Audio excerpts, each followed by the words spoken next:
അങ്ങനെ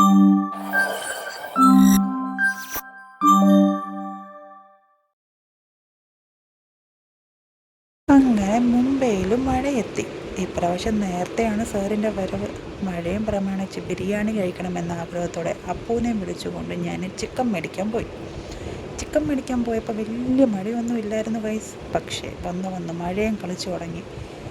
ചിക്കൻ കടയിലോട്ട് കയറിയതും ഭയങ്കര മഴ, നിർത്താത്ത മഴ. മഴ കണ്ടപ്പോൾ എനിക്കൊരാഗ്രഹം, എന്തായാലും വണ്ടിയിൽ പെട്രോളില്ല, നമുക്ക് പെട്രോൾ അടിക്കാൻ പോയാലോ. അപ്പവും പറഞ്ഞു പോകാമെന്ന്. ആ തോരാ മഴയിൽ ഞങ്ങൾ പെട്രോൾ അടിക്കാൻ പോയി. അപ്പൂൻ്റെ വായിലിരിക്കുന്ന ഫുൾ കേട്ട് വീട്ടിലും എത്തി. ആ വരുന്ന വരവാണ് ഈ കാണുന്നത്. ഇനി അവൻ്റെ വായിരിക്കുന്ന കേൾക്കാനൊന്നുമില്ല. ദോശയും കഴിച്ചുകൊണ്ട് ചായയും കുടിച്ചുകൊണ്ട് മര്യാദയ്ക്ക് ഇരുന്ന് ചെറുക്കണം.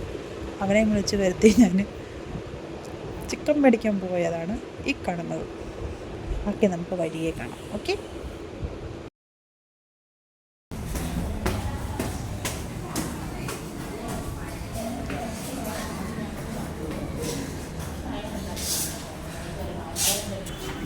അമ്മേ, അമ്മയുടെ മോള് വന്നു. അമ്മ നനഞ്ഞ കോഴി വന്നു. കഥവ് തുറക്കൂ.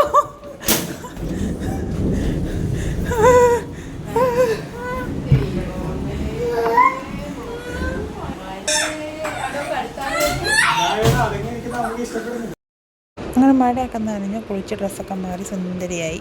എൻ്റെ മുഖത്തിൽ പാട് കണ്ടു ഗൈസ്, നിങ്ങൾ ശ്രദ്ധിച്ചു? പൊള്ളിയതാ, നല്ല നൈസായിട്ട് രാവിലെ അങ്ങ് പൊള്ളി. അപ്പോൾ പൊള്ളിയെടുത്ത് ക്രീമും തേച്ചുകൊണ്ട് ഞാൻ അടുക്കളയിലോട്ട് കാലെടുത്തങ്ങ് വെച്ചു. കാലെടുത്ത് വെച്ചപ്പോൾ അവിടെ ആരാണ് നിൽക്കുന്നത്? കഥാനായിക, എൻ്റെ അമ്മ.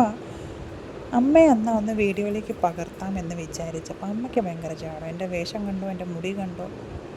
അമ്മ ആര്? സീരിയൽ ആക്ട്രസിലെ നായികയോ? പട്ടുസാരിയും ചൂടി മുല്ലപ്പൂവും ചൂടിക്കൊണ്ട് അടുക്കളയിൽ നിൽക്കാൻ എന്നൊരു ഡയലോഗ് അടിച്ചുകൊണ്ട് ഞാൻ നമ്മുടെ പരിപാടിയിലേക്കും കടന്നു. ഇപ്പം ബിരിയാണി ഉണ്ടാക്കേണ്ട പരിപാടിക്കുള്ള കാര്യങ്ങളാണ് ഈ കാണുന്നത്. ഇടിച്ചിടിച്ച് അവസാനം ബിരിയാണിയിൽ ചേർക്കാനുള്ള സാധനങ്ങളൊക്കെ റെഡിയായി. അങ്ങനെ ബിരിയാണിയൊക്കെ ഉണ്ടാക്കി അടിപൊളിയായി ഞങ്ങളങ്ങ് കഴിച്ചു ഗൈസ്. സൂപ്പറായിരുന്നു. ഈ ഒരു വീഡിയോ ഞാൻ പിന്നെ പോസ്റ്റ് ചെയ്യുന്നതായിരിക്കും, ബിരിയാണി ഉണ്ടാക്കുന്ന വീഡിയോ. അതുവരേക്കും നന്ദി, നമസ്കാരം. ഈ വീഡിയോ ഇഷ്ടപ്പെട്ടെങ്കിൽ like, share, subscribe. Bye bye.